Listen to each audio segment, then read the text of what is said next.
Next up, we have with us Yunin Dita Prasidia, Indonesia correspondent for the Ken, who will be moderating this session on Q-commerce shake-up, rise and resilience in times of crisis. Joining her to share their expertise and experiences are YC Eng partner AC Ventures and Sayantan Das, Managing Director of Foodpanda, Malaysia. Take it away, Yunindita. Hi, everyone. How are we doing today? Are we all good? Are we still sharp and focused? Because I know our session is right before lunch, right? So I'm pretty sure everyone is already thinking about food now. That's very hopeful, Dita. I'm not so sure. But stick around for a bit because I think this is going to be a really fun discussion. We're going to be talking about one of the hottest trends to have emerged in the tech startup ecosystem in the past year or so, and that is on quick commerce. But before we go any further, I'd like to do a quick round of introduction. I'm Dita from the Ken. We are a subscription-driven publication that focuses on writing in-depth and analytical business stories from India and Southeast Asia. I flew all the way from Indonesia to take part in this, so very excited to be here. And we also have an amazing set of panelists with me today. We have here with me, we have Sayantan Das, Managing Director for Foodpanda Malaysia. So Foodpanda is Asia's leading on-demand food and grocery delivery platform. They operate in more than 300 cities across 11 markets in Asia Pacific. The company is a subsidiary of Delivery Hero, which is headquartered in Germany, who has also been a pioneer in the quick commerce model around the world. So before his role as MD in Foodpanda, Sai was an analyst at the Singapore Exchange, and then he moved to TripAdvisor before founding his own startup, and he has spent over 20 years living in Indonesia, Singapore, and also Malaysia. So hi, Sai. Welcome to Wild Digital. Thank you so much for having me. Really great to be here. And then we also have YC Eng, a partner at AC Ventures, or ACV for short.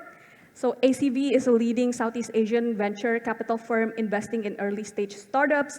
Some of its notable investments include Carsum, Zendit, and in relation to today's panel, Indonesian quick commerce startup Astro that has raised over 90 million in funding after being established in 2021. So a bit more on YC. YC, over the past decade, he has been on both sides of the table. In between his investing roles, he was a 2-time founder in Europe and also in Southeast Asia. He's born in Malaysia, but he had lived in UK and also in Jakarta. And he returned back to Malaysia during COVID. So hi, YC, how are you doing? I'm doing very well, thank you. Looking forward to this. Okay, so awesome. Let's get into it then. Quick commerce. So as the term suggests, the focus is on speed, right? We're talking about the race among e-grocery services to deliver goods as fast as possible. And within a relatively short period of time, we're seeing how platforms go from offering next-day delivery to same-day delivery, and then 2-hour delivery, and now 20 minutes or less, right?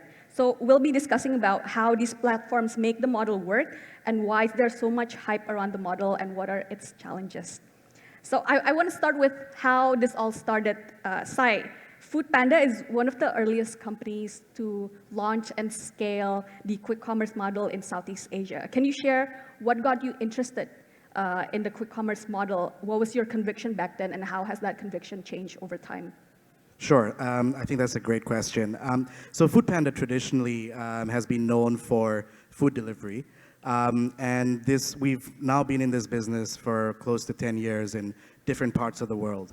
And so we kind of entered this phase where we were looking at what we needed to do to become closer to our customers.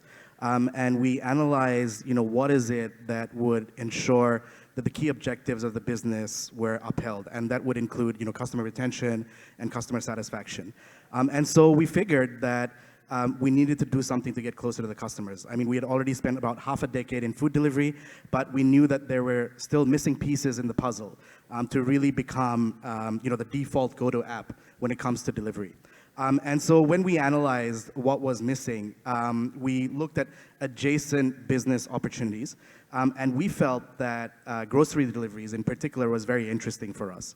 And so we swiftly underwent this diversification process whereby we entered into the Q-commerce space and using logistics or our delivery fleet as our strength, to be able to deliver across the last mile in 30 minutes or less, we diversified to include non-food items when it comes to delivery as well. And then doubling down on that, we decided that we wanted to control the customer experience end to end. That's really important for us. And in food, none of the delivery players really control the supply. They don't really control the restaurants. But in groceries, we saw an opportunity to really control that piece, that missing segment at the beginning of the funnel. And so we wanted to ensure that we maintain healthy customer satisfaction rates and retention rates. And so we decided to embark on building our own micro warehouses, which are called Panda Marts in this part of the world. And so this allowed us to be closer to our customers as well as closer to suppliers. And today we're really proud to say that we have more than 200 Panda Marts all across Southeast Asia. They follow the micro warehouse model.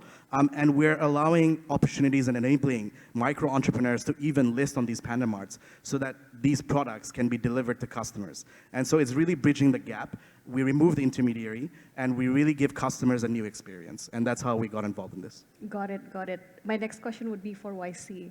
YC, so we're seeing a very big VC dollar being invested in the quick commerce space, right? And it's reported that almost 10 billion of venture capital money goes into quick commerce startups in 2021.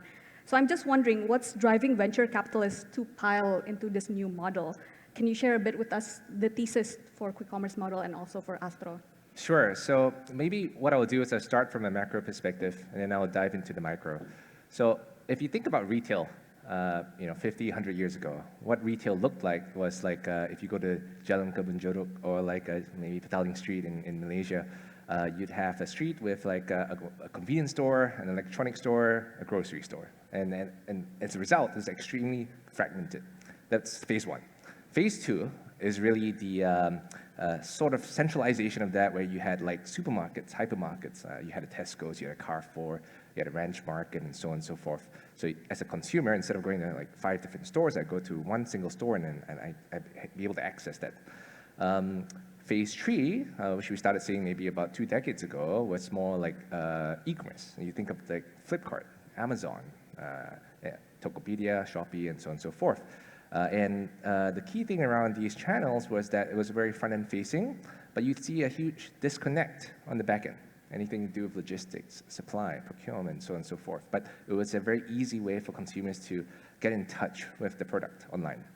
So what is the next phase? I think generally speaking, what we believe to be the next phase is really an amalgamation or the quote-unquote centralization of both the front end and the back end. And that pretty much comes in the form of whether you call it a Panda Mart or like a dark store, or in this case, like a quick commerce store. And how we see that evolving is that that control of the customer journey from all the way from A to Z. That's what we're seeing today. But I think sometimes, the bigger question I tend to ask myself is what happens next?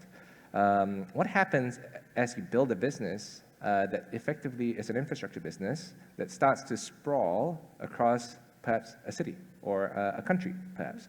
And as you do that, and the business gets funded by its core, which in this case could be deliveries of groceries or food or whatsoever, suddenly you've built a logistical network across extremely dense environments that could technically make deliveries in 15 and 30 minutes or so.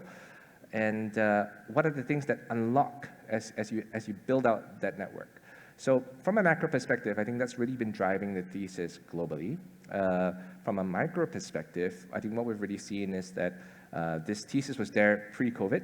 COVID really accelerated this entire focus, especially as consumers really needed something trustworthy, reliable to deliver things that they needed every day.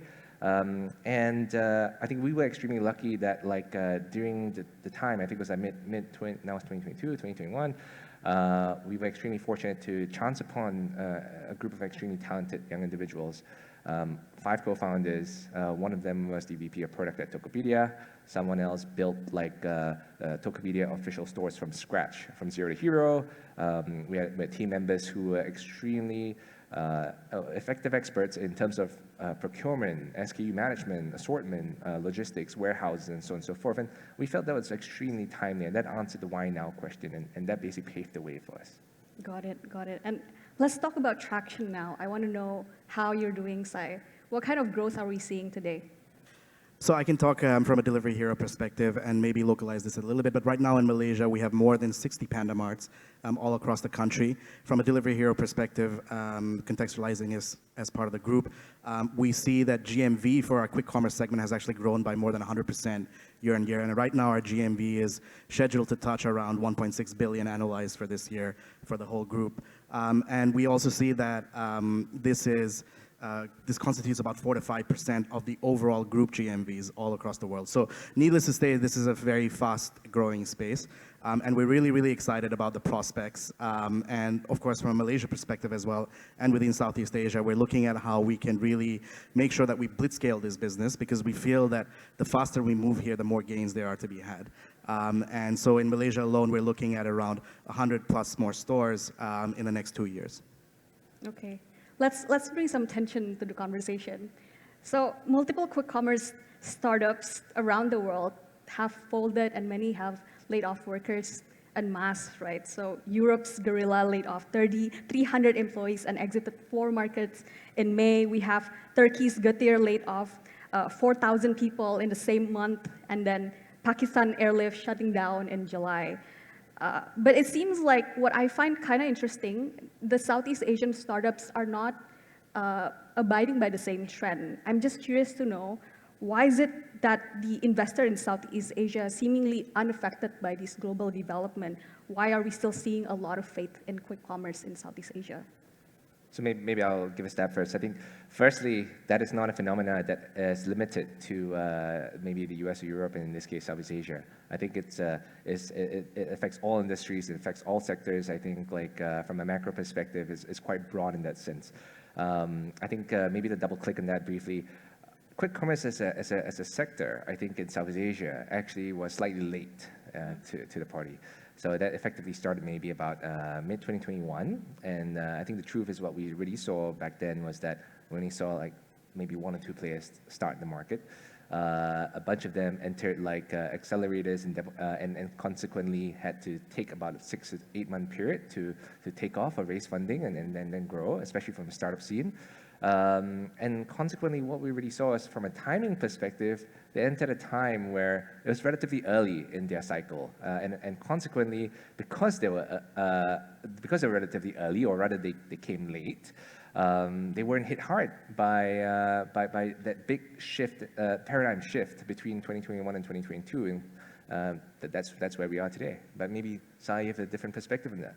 No, I agree. I think, what's important to look at are also the positives in this space. I think recently there's a lot of commentary and of course narratives around maybe the negatives of the quick commerce space. But in essence, what companies in the quick commerce space are trying to do is really trying to provide a superlative experience to customers. And one way to do that is to raise funds. If you look at the Amazon story for the first 10 years, I mean, they had to capital raise like crazy, and look at where Amazon is now. I mean, it's almost unbeatable in the e-commerce space. And so I'm not saying that philosophy should be followed everywhere, but also at the same time, I think, there's a silver lining in all these closures, because one thing that we adhere to as kind of startup founders or entrepreneurs or even investors is, if you want to fail, fail quick and learn from that and get up again. And I think quick commerce is a super local or hyper-local initiative that needs to be viewed as almost geographically independent regardless of where you operate. So for example, if you operate a quick commerce business in a city like KL, this is going to be very different to what it looks like in Bali, for example. And so, in places where maybe the inflection point doesn't yet exist, then going there too early might of course prove to be too burdensome. But we are very convinced that this is kind of the new way to experience deliveries, and this is the new way to be able to actually engage with deliveries. I'm just going to add on a quick thought there. If you look at it, internally, we have a running joke, or we always joke with each other in Foodpanda, and we ask people internally and externally, why do you still cook at home? Do you still cook at home? Go get home? Cook. Do you cook? Oh, no. Okay, that's good. But you'd be surprised. I think, who cooks at home still? Man, you guys. But you are a competition. So we don't see anyone else as competition, but we see you as competition. Of course, there's peers in this space, but because you're cooking at home, you're taking away our deliveries. So now, assuming that you have that embedded behavior, how do we get you onto our platform? And so we have to build that adjacent business so that if you want to cook at home, I don't know why, but please go ahead. But you know what? You can get your vegetables from us. You can get whatever it is, your Tabasco sauce, your salt and pepper. You can get that from us, and then you can cook a meal that's 50% better, and you can impress your date on Valentine's Day, or whenever it is. But that's what we wanna do. We wanna connect those touch points together with quick commerce, and globally, I think this is a great philosophy. And let me double click on that very briefly, because we're talking about quote unquote success and failure, and I think the definition of those two terms could be a bit tricky at times, especially in our world. So you know, if I take a step back and ask myself, what are the key factors of success to, well, not just, quick commerce, but pretty much any company? There are really two big things, speed and scale. Now, what does that mean? Ultimately, in any, and please correct me if I'm mistaken, but in this particular industry, the key thing is utilization of these fixed assets of sorts, whether they're the vehicles, whether they're the stores or the warehouses, and so on and so forth. And as such, if you make a mistake, it's an expensive mistake. It's a very expensive mistake, not just from a money perspective, but the time and resource perspective. So, from a speed perspective, it's ultimately being able to fail fast, as you said, Sai. I think like if I know, or if I can find out that selling eggs sucks, why would I sell eggs? I would ditch it. If I've set up a store and it's losing money or on a downward trajectory, I should cull it and consequently redeploy, or in the absolute worst case, let go of the staff at the store. And whether you're in good times or bad times, this actually still happens. That's number one. Now, particularly so when we're in a quote, relatively tight monetary or financial environment, even more so, and that's more apparent.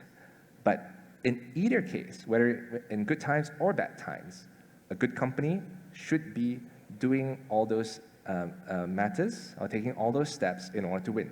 And the goal of that is to get to scale extremely quickly, because the name of the game in this case is utilization of those assets. And in fact, if you think about it, it's like an infrastructure play.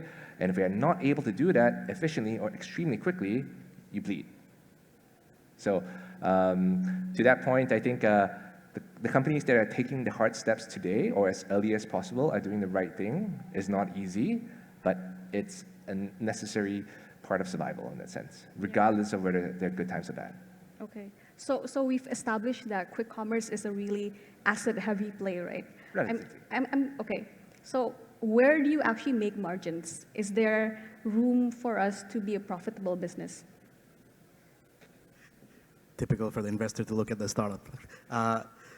There is, definitely. I mean, even if we look at kind of the hard facts, from a group perspective, we've actually increased or improved our profitability margins just in the quick commerce space by 5 to 7 percentage points year on year, so on an adjusted EBITDA basis. So definitely there is a lot of room to improve here. And I think one thing to keep in mind is whenever we talk about quick commerce and whenever we talk about the store formats that we have, one thing that maybe gets left out of the puzzle or left out of the picture is actually how quickly we can generate cash. So even though this is an asset-heavy business and you have to capitalize the business, the cash turnaround is also much quicker, because if you look at inventory turnover in typical hypermarkets or supermarkets, it takes maybe 30 to 45 days before you can actually generate cash.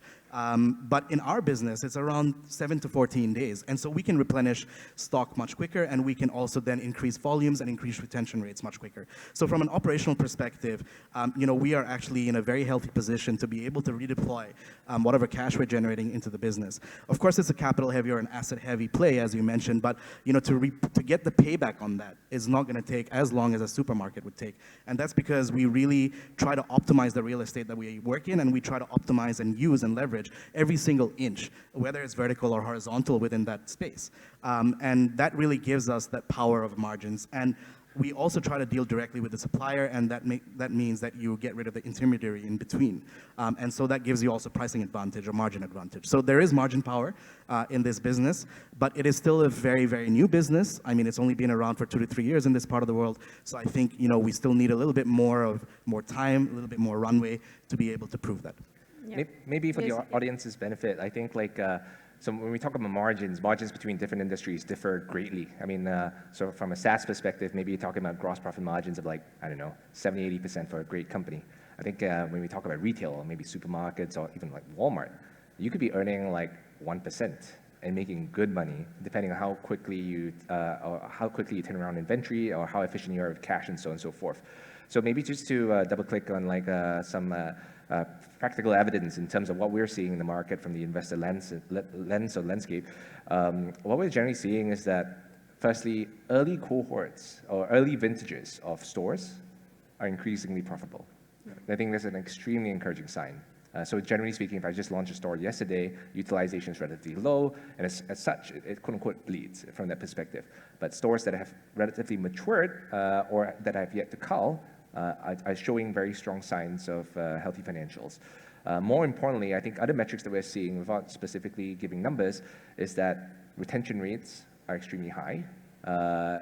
Customers not only keep coming back, keep increasing basket sizes and spend more per basket, and overall is trending in the right direction. And I think from that very limited sample size, if we were to project that longer term going forwards, if on that assumption we can attack that TAM or that SAM, then in theory, those numbers will be proven right. And that's where we'll lie for the next foreseeable future. Yeah, yeah. Well, say I'm an investor who's yet to invest in this space, and I'm looking at companies across Southeast Asia. What should I be looking out for? How do I sift the good ones from the bad ones? Sure. So if I come back to the pure fundamentals I mentioned earlier, if I look at companies that define winning by perfecting speed and scale, i.e. execution, that will be my number one criteria to focus on that. As an investor, if I have yet to find evidence of speed and scale, I would have to proxy that. And I proxy that, like in our case for Astro, we looked at it from a historical perspective. Are these founders, or these group of founders or founding team, are they able to execute based on these winning criteria? And I try my best at that stage, at a very early stage, to discern or define that.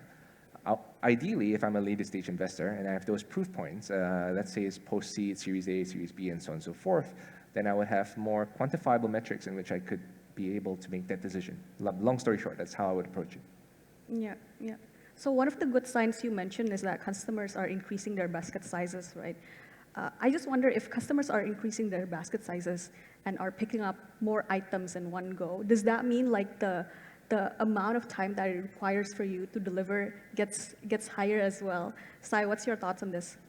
Not necessarily, because actually what we optimize for is distance, and distance from the store to the customer. So regardless of how many items are packed, we already have the infrastructure and the setup to be able to deliver those items across that prefixed or preset distance. And so this is where kind of the space you operate within, the neighborhood you operate within, the nuances and our localization efforts that are involved in that is super important. Of course, if a customer wants to order everything from the store, then we might have to send a train to pick up the items and deliver it to the customer. But generally what we see is whenever customers order from our Panda Marts, everything fits within the rider's bag, and it gets to the customer in one piece, and the quality is maintained. And that's because we are very, very dogmatic about logistics. We need to ensure that whenever a customer orders, it reaches him or her in 15 to 25 minutes on average. And that's how we also look at selecting which areas to build our stores. And the denser the area, the better it is, of course, from a customer perspective. But there are times, I think, outlier edge cases where a customer wants to, order like 1,000 ice creams or something, I don't know. And then we, of course, need to accommodate for that. But generally, it's all good. Okay, cool. So perhaps an even more critical question, Sai. Is optimizing speed still an important pursuit for e-grocery player? Because as an example, in Indonesia, we're seeing Bukalapak's HelloFresh delivering in 3 hours, and they said that the customers are happy with that. So do you still need to optimize for speed? So I think that's very relative, right? So, you know, I don't think anyone has come up with a definition of what quick commerce is. Is it delivery in 15 minutes, delivery in 30 minutes, delivery in 3 hours? What is it actually? And that's very relative to the geography or the locality that you operate within.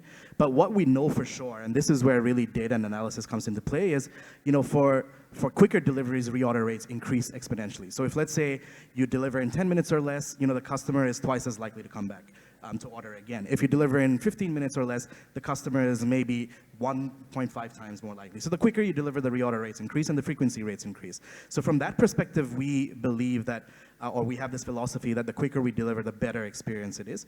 But I think it's not as sensitive as food delivery. And so in quick commerce, I mean, we've seen that customers are willing to wait up to 1 hour before they get their order. And a lot of times customers actually almost have this pre-ordering behavior. So they're not even at home when they order, and they order ahead of time. So I think we have a little bit more buffer there. But at the end of the day, I think what's important is, or what's important to understand is this behavior will slowly evolve. So in food delivery 5 years ago, people were willing to get their food in 45 minutes. 2.5 years ago, fast forward, it's 30 minutes. Now it's 15 minutes. And if you don't deliver my food in 15 minutes, I'm gonna be hangry and I'm gonna break stuff, right? So I think it will evolve from this point, and whatever the default standard is, whether it's 1 hour for quick commerce, next year it'll be 30 minutes. The year after that, it'll be 15 minutes, and we have to work towards that. Oh, that's a lot of pressure. Yeah, it is a lot of pressure, but that's why we have people like him pumping money into the best companies in the world. Supposedly. So YC, we're seeing a lot of players entering this quick commerce space from various entry points, right? We have agri-tech players, for example, or ride-hailing players also wanting to be present in the space. Who do you think has the best chance of winning the quick commerce market, and why? So that's a tricky question. I think I'll start with the intent, and then we'll end with the ability. So what is the intent? I think if the intent is oh, it's a hot space and you just want to enter for the sake of entering it because it's relatively hot from a capital market perspective, I think that's just the wrong starting point. As we can see, as capital markets turn, then people just change their minds extremely quickly. I think more importantly, it's from a needs basis, am I entering this space because it's strategically relevant, or it's a big strategic priority for my business or not? For example, if I'm selling frozen fish, do I need to send it in 15 minutes? Highly unlikely. I mean, just to double click on one of Sai's points earlier, when you order food, you want it, well, if I'm ordering it back from work, then I ideally want it at my door, piping hot, as soon as I land. I think that's the expectation I have. If I have 1% battery left and I need a charger, I want it now, because I absolutely need to.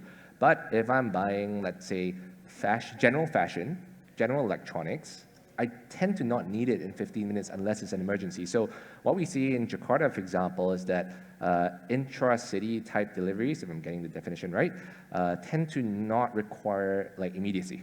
I don't mind waiting a day or two, or maybe even up to a week, if it's furniture and so on and so forth. Intercity, let's say you talk about food, ready to eat, ready to drink, things I need immediately. You can come up with a whole host of ideas that I probably should not mention, but in short, those kind of items would be more relevant from an SKU perspective. So to double click on, come back to your question earlier. Firstly, is it strategically relevant to the business, as opposed to it's something I just want to do for the sake of doing it? That's number one. Number two, ability. Coming back to the two fundamental points, speed and scale. Would they be able to grow faster and more efficiently than, let's say, Sai over here? If they're not, they'll lose out, because as effectively an infrastructure type business, the moment you have let's say 6 stores in a given 200-meter radius, it becomes inefficient. Remember, the core was utilization of assets. In the US, for example, we've seen recently Joker just announced laying off the US market. And unfortunately, they haven't had a down round since. But more importantly, you had 6 massively funded players operating in Manhattan Island. Generally speaking, inefficient. In a capital-rich environment, maybe okay. When that resource becomes scarce, not so okay. So I think in that context, it's really an optimization of those specific parameters. I see, got it. We have 1 more minute to go, and I'm just checking in. Do we have any questions from the audience? I'd like to open the room I think we have room for 1 question. Any question from the audience? I'm sure we can do more than 1 question. Okay, let's see how much time we have. I mean, they can't kick us off the stage, right? So. Hi, so my question is for Sai actually. Malaysia is going through a labor crisis, and it does sound like your operations are pretty labor intensive. So how is that playing out for Foodpanda, and are you making any changes internally to sort of deal with that? I think, if we look at kind of the labor market, there's of course very different dimensions. If I just wanted to map this back to quick commerce, what we always optimize for is utilization rates within the stores. And that of course ensures a positive outcome for the customer as well. We were just talking about margins. If we can, of course, optimize margins and make them better, then the end customer benefits, and also the supplier benefits. So what we do when we look at sort of this, let's say, freelance labor space, is we have schedules in place, we have shifts in place to be able to optimize for utilization rates. And so what we find is that utilization rates still have a lot of upside potential. And so for us, it's not really affecting us that much, to be honest, because we always optimize at a store level, and we always redeploy assets to where it's needed the most. And again, at the end of the day, it's what we want to give to the end customer, or the experience that we want to give to the end customer is closely correlated to those utilization rates, which means, the picking times need to be good, the packing times need to be good, and that's what we optimize for. So there's always upside on that. Got it. All right. Thank you. Do we have any more questions? Zach over there has a question, I think.